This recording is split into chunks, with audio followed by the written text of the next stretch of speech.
Well, good afternoon, everybody, and welcome to this incredible opportunity to learn more about some really important topics related to county health.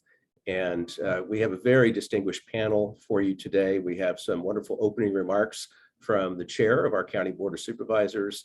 And by way of introduction, my name is Vince Hall. I am the Chief Government Relations Officer for Feeding America, which is the nation's largest hunger relief organization. I had the opportunity to meet many of you when I was in my former capacity as CEO of Feeding San Diego, which is the official Feeding America organization for San Diego County. We have a lot to talk about, so we're going to dive right in. And I would like to begin by offering heartfelt thanks and gratitude to Dr. Syed Khan, who is Molina Healthcare of California's Chief Medical Officer. And I will turn the microphone over to Dr. Khan. Well, thank you, Vince, for that introduction.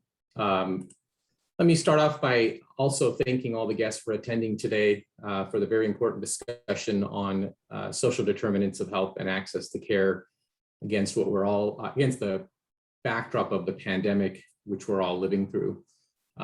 As we get started, I'd like to first introduce Supervisor Fletcher and thank him for joining and for his work supporting policy solutions that address social determinants of health with a focus specifically on behavioral health.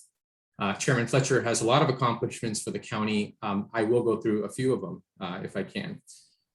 Nathan Fletcher serves as chair of the San Diego County Board of Supervisors, and as chair, he's committed to ushering in a new era of bold and progressive policy making, which aims to transform San Diego County for the better. He's focused on transforming the county's approach to behavioral health, making substantial investments in mental health and drug treatment programs, and his policies to build a better behavioral health services system, fight for environmental justice, make racial justice and equity a priority of the county, and to improve the circumstances for children, working families, and immigrants. These are all driving the county in a new direction.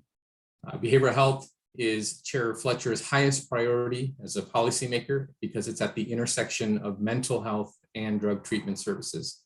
He's working to fix a system that's fragmented, and he has a vision to build a patient-centered care coordination system that ensures that those in need get the right care at the right time, and most importantly, get custom-tailored outcomes that improve their lives. Interesting, in his personal life, Chair Fletcher is an Ironman triathlete and an avid outdoorsman who enjoys surfing, alpine mountaineering, and glacier climbing.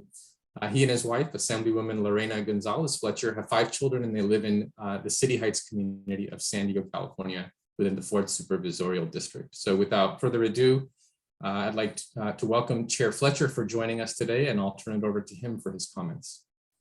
Thank you. Thank you, Dr. Khan. It's wonderful to join you all today. I haven't done any of that fun stuff in my bio in quite some time lately. One day I'm gonna go find a glacier and get back on it. Between a pandemic and our kids, it's been a busy 18 months. I know for all of us. I know everyone's been really impacted by everything that we've been going through recently, but it's wonderful to join you. It's wonderful to see my dear friend Vince Hall, who I miss seeing in person all the time, but really appreciate the work doing. And then, of course, always wonderful to join our incredible public health officer, Dr. Wilma Wooten, Rudy Johnson, Dinora. You have a really great program ahead of you, and I'm honored to join you at the outset as we kick this off. You know, when we talk about social determinants of health and we talk about so many of the challenges we face, at its root, we do come back to issues of equity. And understanding the difference between equity and equality, and understanding that if we are going to do things better than we've done them in the past, if we're going to try and get a better outcome, that means we have to do things differently than we've done them in the past. We also understand that when you start talking about doing things differently, that fundamentally means you are changing, and changing is not always the easiest thing to do in government. I think it was Bobby Kennedy or JF, one of the Kennedy brothers, who had a line, and they said, progress is a nice word, but the motivator of progress is change, and change has its enemies. And here at the county, we are trying to move our county in a fundamentally new direction. We've had significant turnover in our Board of Supervisors, and we have a board now that is governing not only with a progressive mindset, but with an aggressive mindset. We are rapidly moving to try to tackle things. And we are driven by this sense of equity. We're driven by a deep understanding that the promise of the American dream, while not equality of outcome, is equality of access. And if every child does not have access to clean air and clean water and economic opportunities and nutrition services, we are not fulfilling the obligation to give every single person, regardless of country of birth, zip code, immigration status, we are not giving them that opportunity for success and a well-lived life. And COVID, in so many ways, did not create the inequities in our society, but it put a spotlight on them in a way that I don't think we can look away.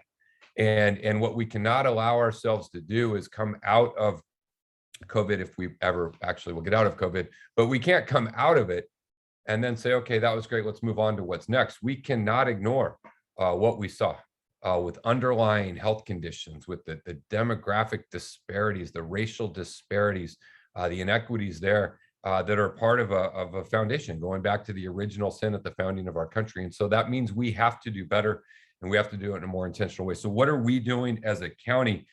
We are putting these issues front and center. When I became chair of the Board of Supervisors in January, we outlined our framework for the future. And our framework for the future was driven by a lot of these issues around health equity, significant investments in behavioral health services and mental health and drug treatment services, but significant investments in just changing the mindset and the direction that our board gives to our county enterprise, an enterprise almost $7 billion a year budget, 18,000 employees. We had to move in a new direction. And so that includes doing things like declaring racism a public health crisis, which is an important statement to make. But what we did was more than performative.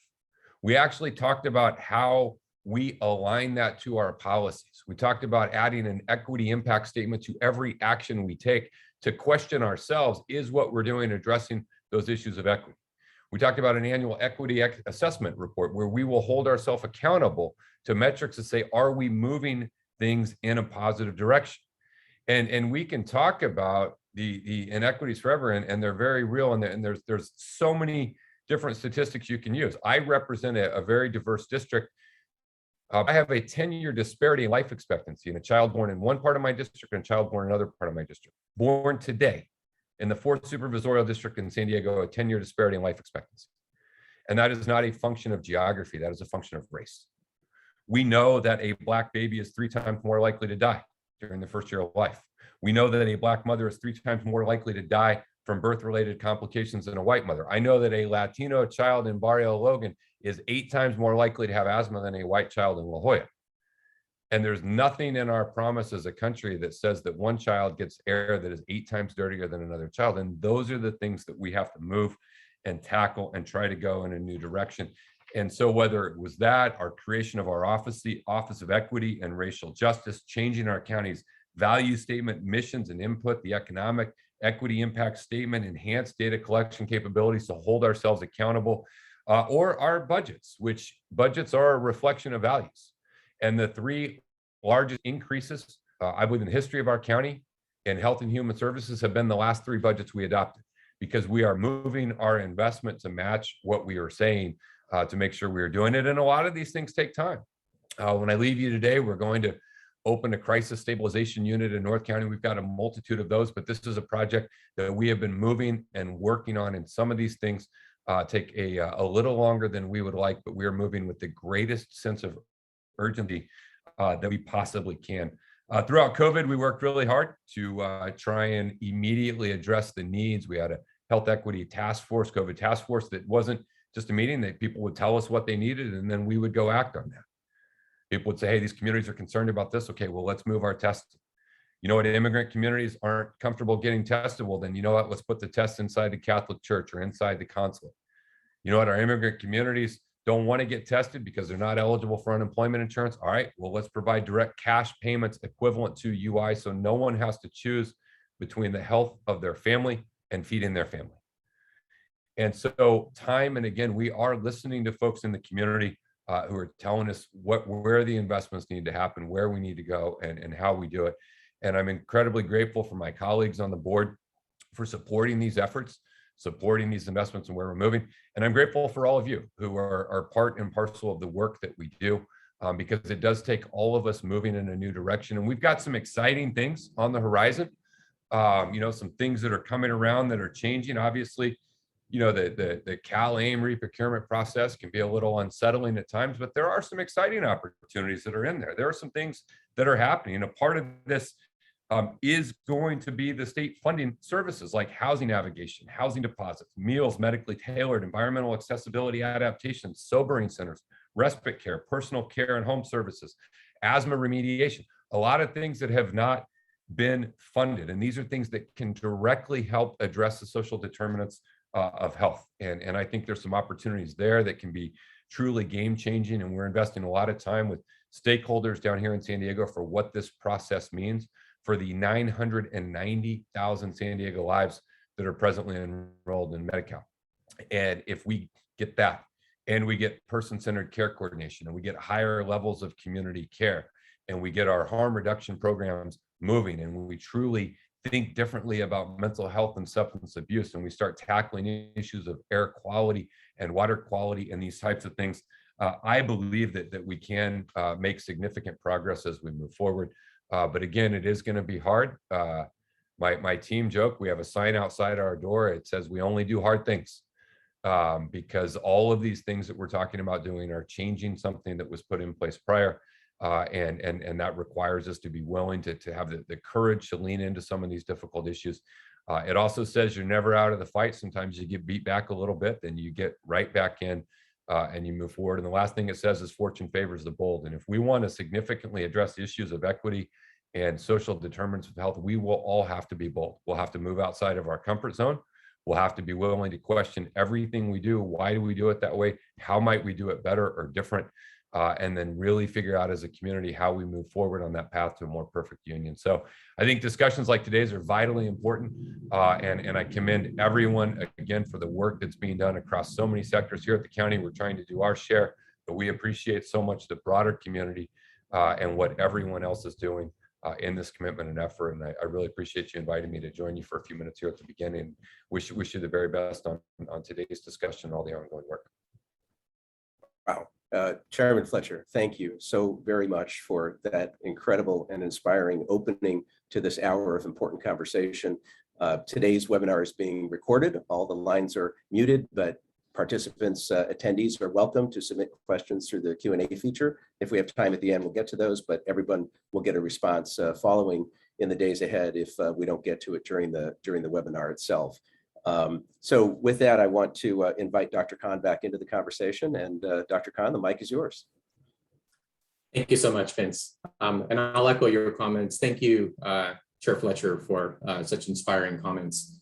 Just a few quick words, if I can, about Molina. Hopefully Molina Healthcare is a household name for those of you listening in. But I wanted to highlight some of the activities that we have done, particularly in the last 18 months during the pandemic. So Molina Healthcare is primarily a Medi-Cal health plan, and we are in all corners of California, reaching patients everywhere. And our aim and what we are doing is providing high quality holistic health coverage for all the members that we serve. And we do this by connecting with members where they are, whether that's in the clinics, at home, in schools, health fairs, et cetera, other types of gatherings, in order to link qualified families with care that they need. And especially, as is pointed out, during the pandemic, we are prioritizing vulnerable patients in communities across California to support health equity.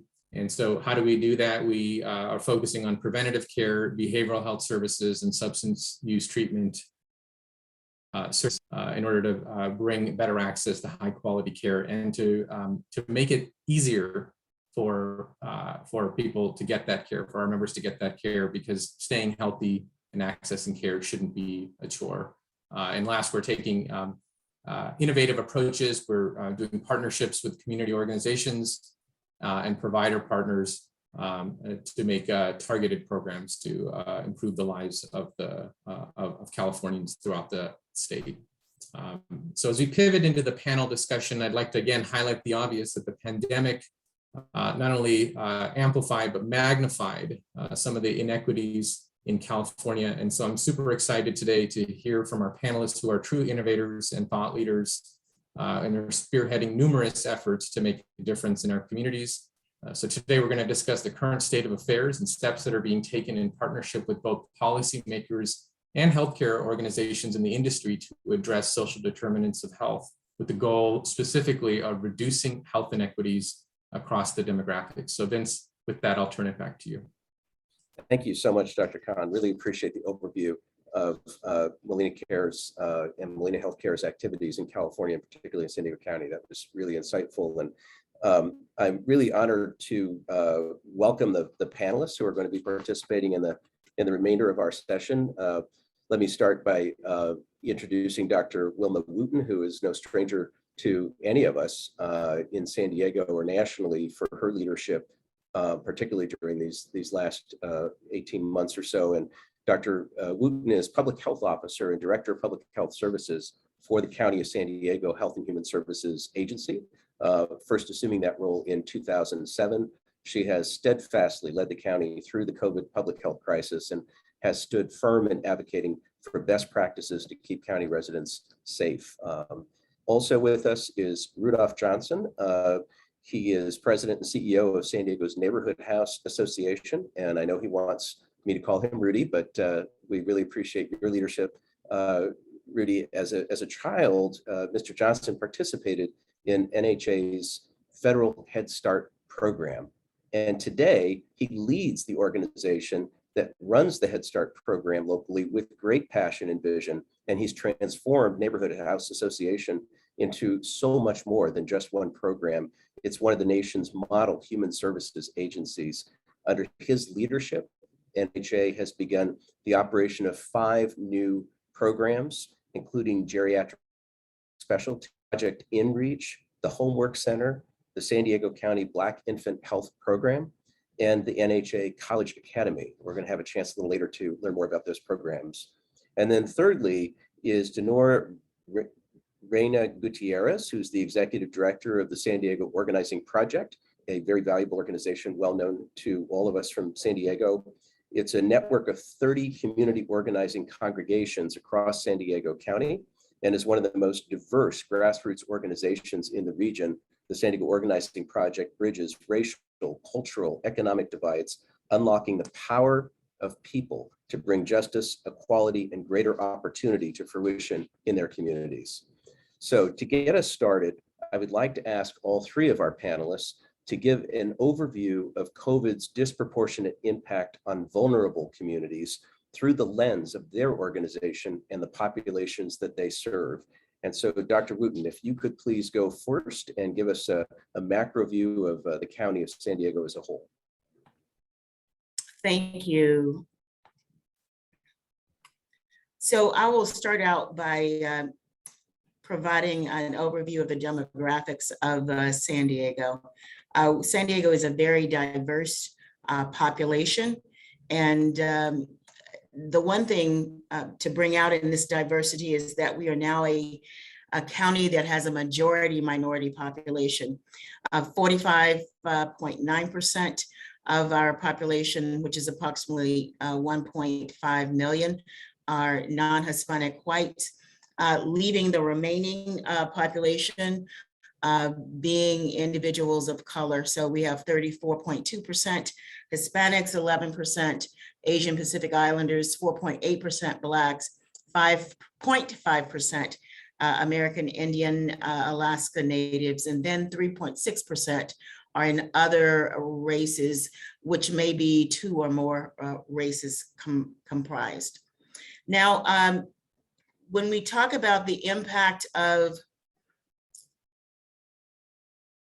the impact of COVID-19 over the past 18 to 19 months, we've had 355,872 cases, 17,634, or 5% of the total number of cases have been hospitalized, and we've unfortunately had 4,066 deaths, which represents 1.1% of the number of cases, which also is our case fatality rate. Now, in terms of testing, we've tested over 6.5 million individuals. The important and good news is that we have vaccinated, fully vaccinated 78.2% of the eligible population, which is 2.8%, 2.8 million that are 12 years of age and older. Also, regarding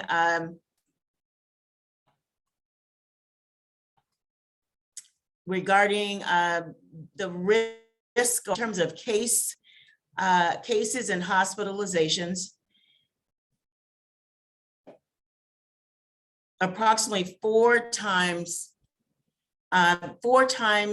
those individuals that are not fully vaccinated are 4 times higher. The case rate is 4 times higher than those vaccinated. So as well as it relates to hospitalizations by vaccination status, those that are not fully vaccinated actually have a 46 times higher rate of getting COVID than those that are fully vaccinated. And then in the remaining 2 points I'd like to make is that the percentage of Hispanic Latino COVID-19 cases in the last 30 days was greater than the population, the percentage of the Hispanic population. Now, this actually could be good news because at the beginning of the pandemic, it was twice this. So currently, of the current Hispanic population is just over 30%, about approximately 34%.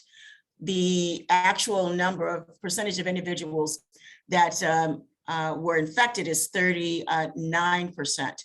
The same is for Blacks. The population is approximately 5%. Those infected represent 5.7%. And for whites, it's approximately 45% represented in the general population, and 45% were infected.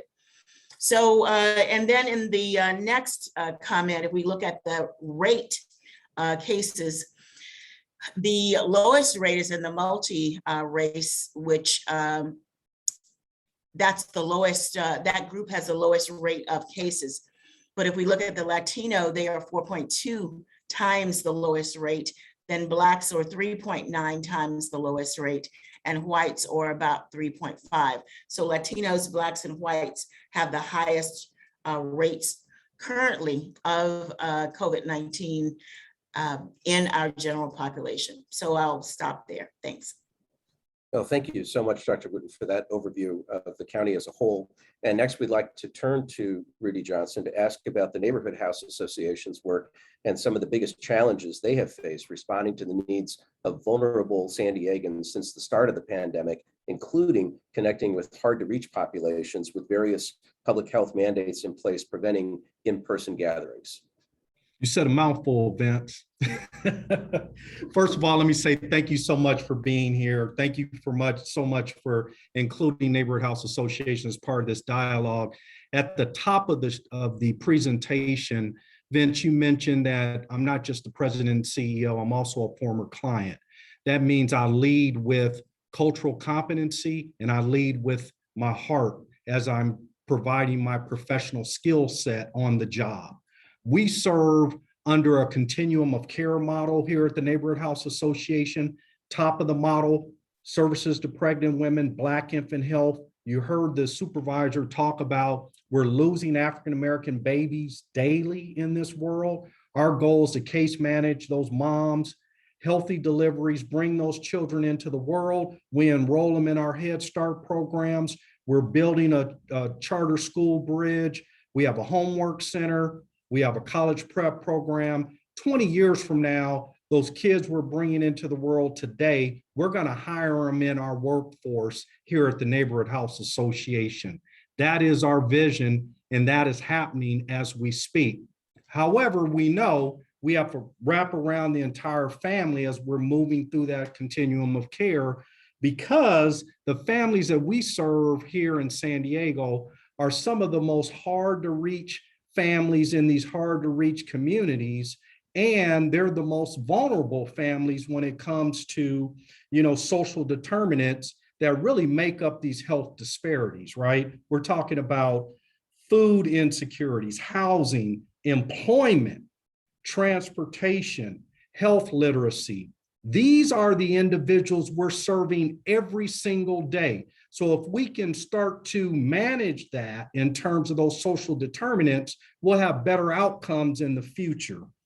To that end, let me give you two specifics in terms of what we had to do to kind of change our approach to how we delivered services over the past 24 months. Number one, we're in the childcare business. We're in the Head Start business. We maintained our center base. That means we're inside the center, providing education to children in classrooms throughout the pandemic. We created an MBA-like bubble around that facility. No individual could come in or out of that bubble without being tested on a 7 to 10 day regimen, including yours truly, the president and CEO. The children, any parent that went through that door, all of the staffing inside, any of the custodial support, food delivery personnel, everyone was on a 7 to 10 day testing regimen. This was pre-vaccine, right? So we have been there on the ground delivering services in a very safe environment because we were getting ahead of the virus and making sure we identified individuals that could potentially bring the virus into the bubble and spread. So that was pretty effective, but we didn't complete that ring of protection because we didn't know what was going on inside the home. The children had to leave our classroom and go home every night and on the weekends, and we didn't know the status of the parents. So that is a challenge that we're trying to close as we're closing that ring of protection. The second thing that we did, because we feed children daily through our Head Start program, we serve 6,000 meals a day pre-pandemic. We knew that because we weren't doing in-classroom services on a larger scale, we needed to stand up 9 locations countywide where we distributed breakfast, lunch, and a snack over the course of the pandemic to the tune of 500,000 meals in the last 24 months. And Vince, I knew you would like that number. It's what we do every single day here at the Neighborhood House. And again, we're talking about the most hard to reach families in these communities that historically are underserved. And so those are 2 small examples, and I look forward to continuing the conversation. Well, those are numbers that are so large, it's almost hard to comprehend the level and scale of positive impact to the community that has been achieved at a time of great vulnerability. So thank you, and we recognize and appreciate that. And Dinora, last but not least, you are truly on the grassroots level, working with individuals, oftentimes on a one-on-one basis. Please describe your work, the populations you work with, how things like neighborhood and environment and access to healthcare and economic stability have impacted your communities over the course of the pandemic. Absolutely, and thank you, Vince and Molina Healthcare for creating the space. So San Diego Organizing Project, as you mentioned, we work with about 30 congregations throughout the region. That's nearly 70,000 families that really make up these entire congregations throughout the entire region. We're multi-faith, which means we're also diverse, multiracial, and multi-generational. So we work a lot with elders, with seniors, we work with millennials, with youth, with immigrants, refugees, and communities of color. So we've got it all throughout the county. And over the last 18 months, as Chair Fletcher mentioned as well, we've been in these positions before where we've been the connectors and trusted messengers. Really, congregations are places where communities, especially communities of color, feel safe. For immigrants, it's the first thing people look for. I know my parents came to this country. First thing they looked for was their local congregation because they knew that faith across the border was going to be the same in this country as it was in Mexico and in El Salvador. So over the last 18 months, we've really intentionally had to pivot. What we do is community-based organizing. So we come after, we want to change systems and policies to improve the lives of our people. And in moments of COVID, we couldn't see people on a one-to-one basis in person anymore. However, we did create communications, lines of communications. We worked with clergy, with parishioners, with congregation members, and with trusted elected officials in our region, with direct service providers to bring the testing sites, the vaccination sites, the food banks to our congregations where people feel safe. So over the last 18 months, SDOP worked intentionally with several of our boards of supervisors, with city council members in cities across our region to really bring access to that, and for our organizing staff, for our leaders, community leaders who are trusted and well known to be the messengers and the ones that open the doors to the services that our people needed the most. And I think that SDOP's unique role, along with many organizations, so I'm humbled and honored to be here representing our organization, but we are one of dozens of organizations in the region that have over and over again had to step up to fill the gaps where we've felt and known that populations that are vulnerable, that are newly arrivals, that are elders or living with, seniors who are living with their families and taking care of grandbabies just do not have access to the technology, to the news, to the most updated information that causes fear, that causes anxiety, and really, really inhibits the ability for people, for folks, for our parents, for our grandparents to go and find what they need for their health, for their mental health, for their physical health, and also for their spiritual health. The things that I know have impacted the most, as you've mentioned, many of you mentioned, how it's really magnified the need. Our folks have always needed access to healthcare. They've always needed housing. They've always needed a lot of the things that we've had to work on. But more than anything, we've been navigating, a lot of us, I'm first generation citizen. I've had to navigate for my own family, really, the entire healthcare system. And when COVID happened, it went beyond that, right? We know that a lot of people were left out. We had to really meet people where they were and brainstorm, sometimes lovingly and sometimes challenge elected officials to also be at the table with providers that could eliminate some of the barriers that were limiting access to healthcare. And really, it was like life or death at that point. So all of the things that we've been working on is really been over the last 40 years that SDOP has been in our region. And in the last 18 months, we've known that these things can happen. They can become true. So in San Diego region, I'm not sure where folks are tuning in from, but we've worked and created alliances across our region, from direct service providers to institutions to elected offices, so that we can name the issues and the problems and also find solutions, because it's almost, well, it was life or death. And now pivoting to imagine, how does this kind of culture of collaboration and shared resources work long-term, not just in moments of crisis? Thank you. Oh, thank you. That is truly impressive. And as a son of immigrants and a first-generation American, I can attest to what you said, that my parents, as green card holders, arrived in the country, and the faith-based institution is the first place they went. And what a wonderful service you're providing to use faith-based institutions as a gateway to a broad spectrum of services that people need in order to thrive in these difficult times.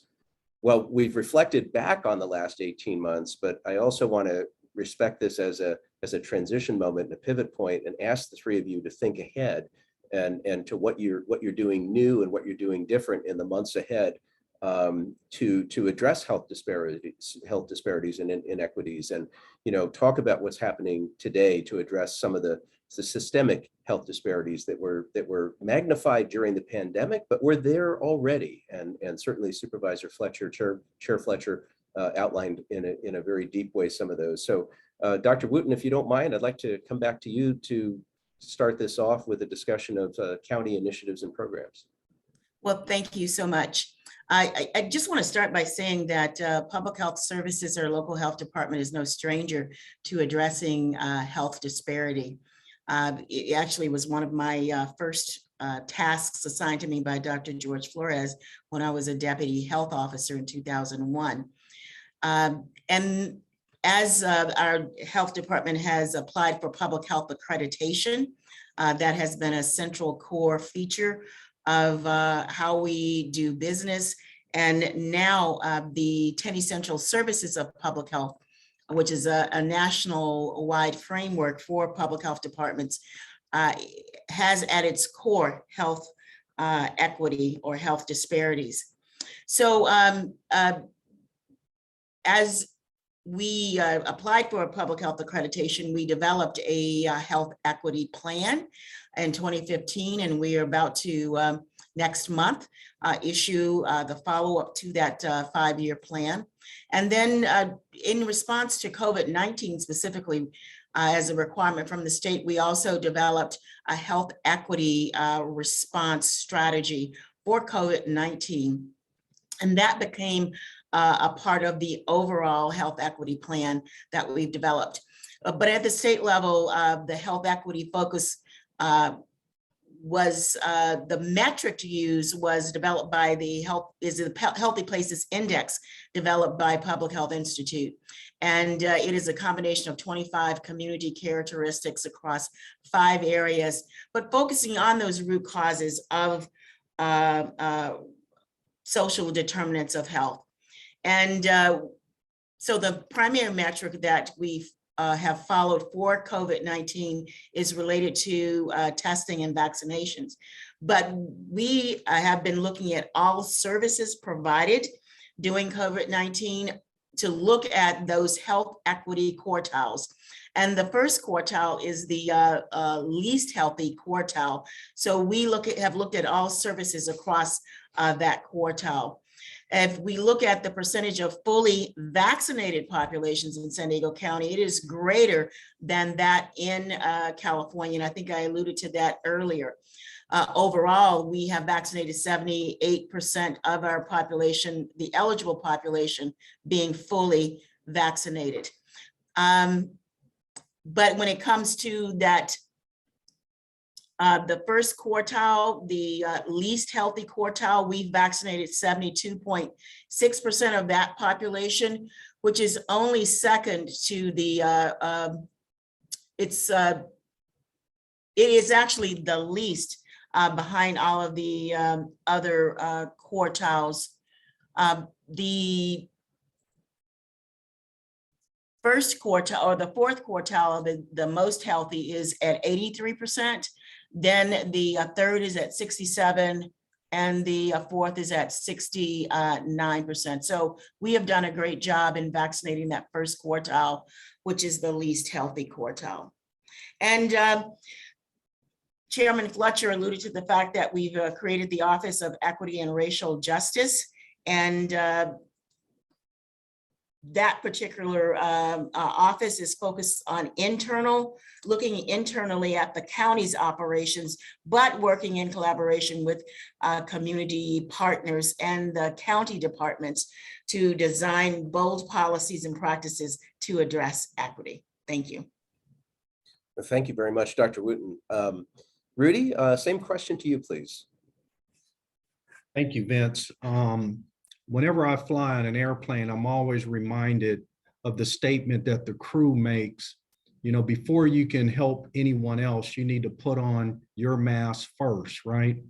And so when I got the call 2 years ago that we were entering into this pandemic and that we needed to change the way we did business as an organization, the very first thing I thought about were the 850 FTEs that I was responsible for. So there was a decision point for me.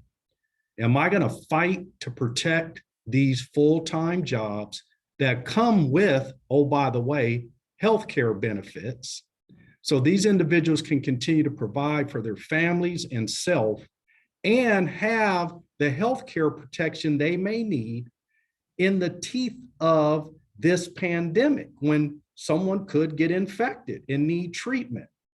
And so the very first thing that I did was ensure that we could go from an heavy underground operational organization to more of an operation that relied on technology, teleservices, virtual meetings, virtual planning sessions, et cetera.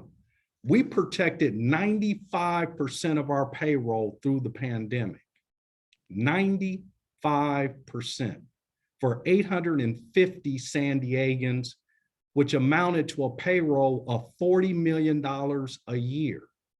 So you may say, well, what does that have to do with what we're talking about today?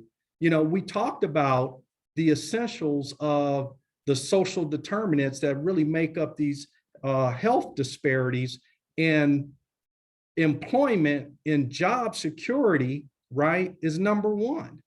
So that was my first thought. The second thing I had to think about was how we transform our operation in terms of coming to the office every day, going out into the field and coming back to close out. We went to a hybrid model where we had an A/B schedule.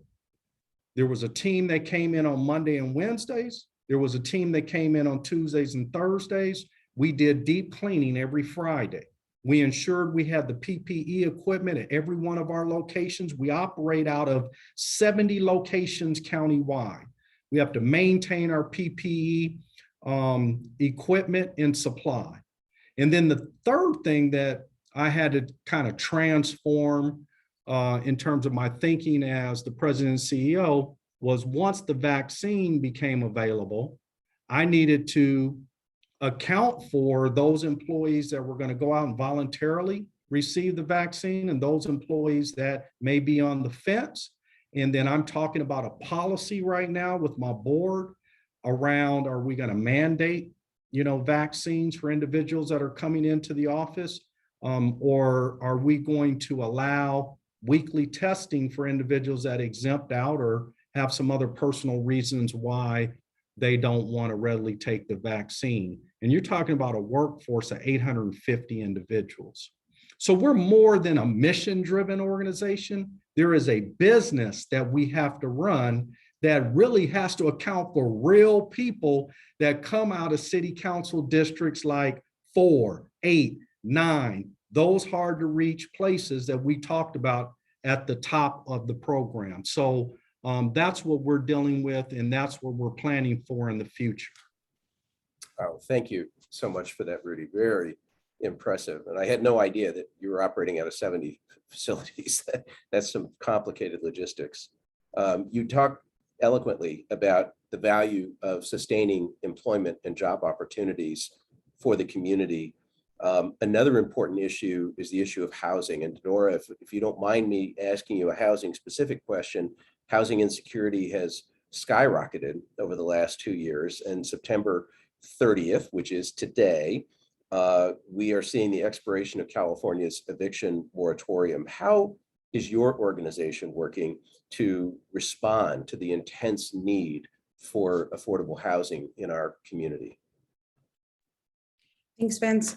So in the most immediate sense, we are collaborating with some of the most, I think, powerful organizations in the state and the experts around housing in the state, one of them being ACE Action, both in Sacramento and in California, but also locally. So the most immediate thing is for our folks to have their rent paid for and for them to stay in their current homes.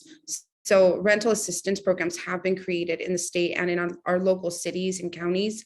And there's been a lot of barriers for families to access that.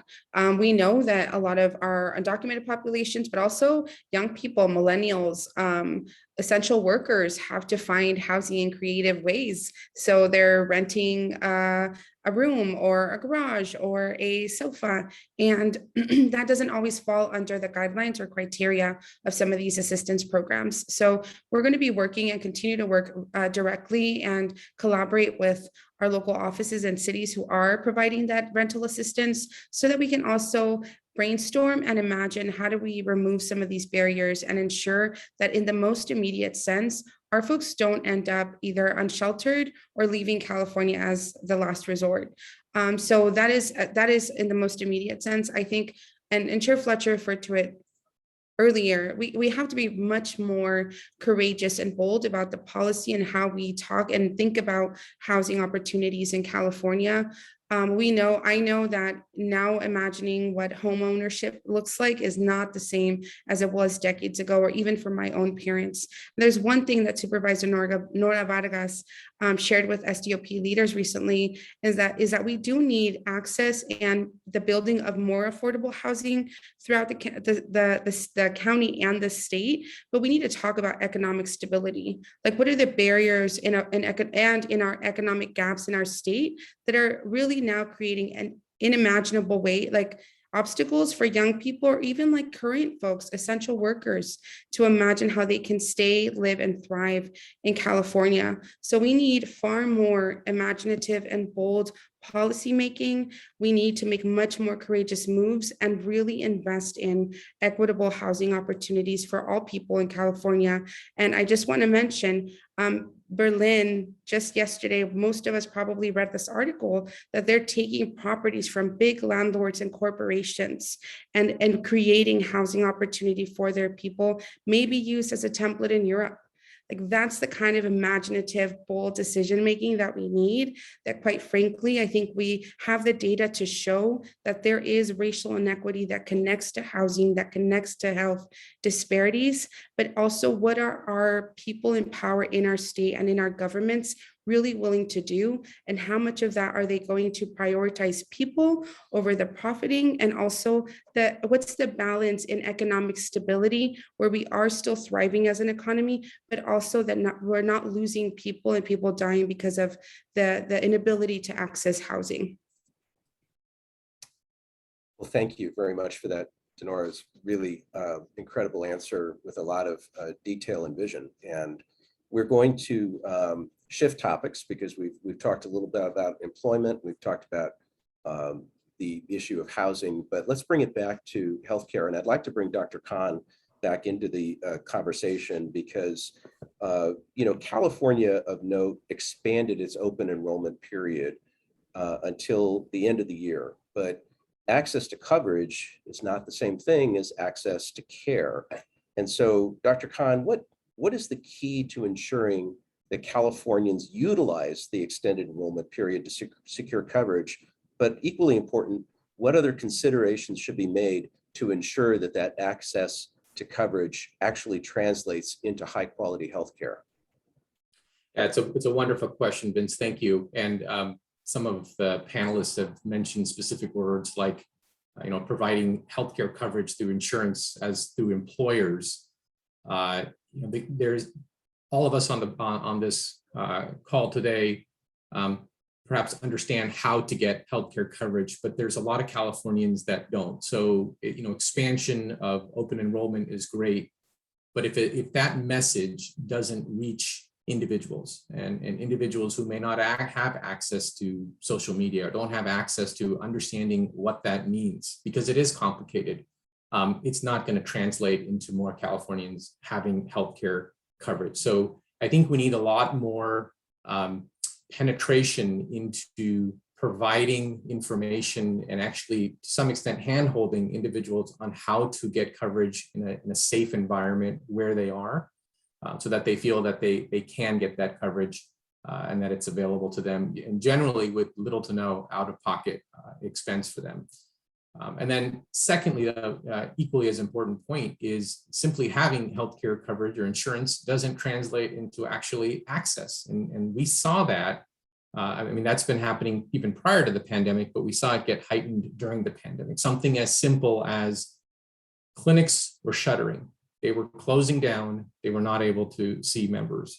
Healthcare service areas other than hospitals were not able to see patients. And so, an immediate pivot to doing alternate ways of providing care, whether it was through telehealth. We had some doctors that were, they didn't have telehealth capabilities. They were running small clinics on the corner.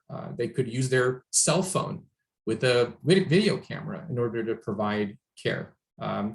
So it's going to take innovation like that. It's going to take innovation and advocacy that allows for healthcare to be delivered where the patients are at. It's not always in the clinic. It could be at home. We have an enormous opportunity to bring more care in California to schools. Our children spend 6 to 8 hours a day in school.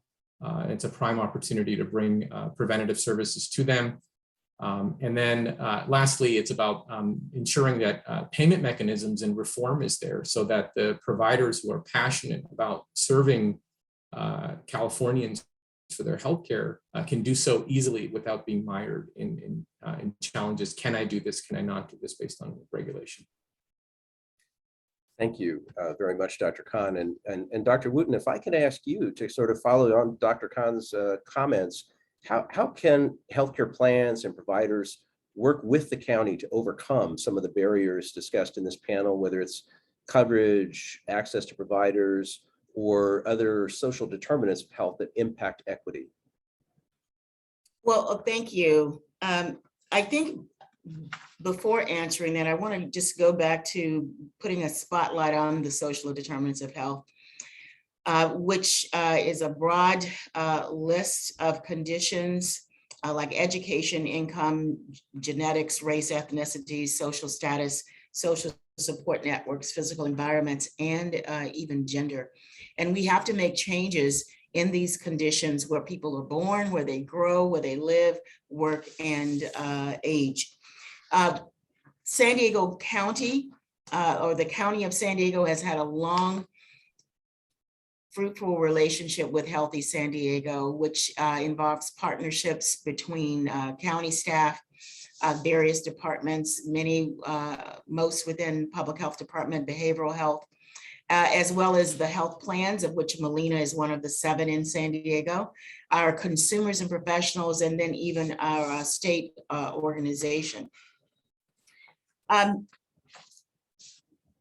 think in terms of how can we provide access to individuals, one thing that is a concept that we have been looking at here at San Diego is really a no wrong door, where we have a connection between our San Diego Health Connect, our CIE or Community Information Exchange, and our Connect Well San Diego, which is the internal HHSA Health Information Exchange. And by having access, having all of those 3 components operable, it creates an opportunity for a person-centered community, where no matter where a person enters our healthcare system, if they call 211 to try to find out about information, they can also be queried about other needs. And again, no matter which door they go through, their needs as it relates to food, medical care, protection, or mental health and housing can be addressed. And so that's a vision.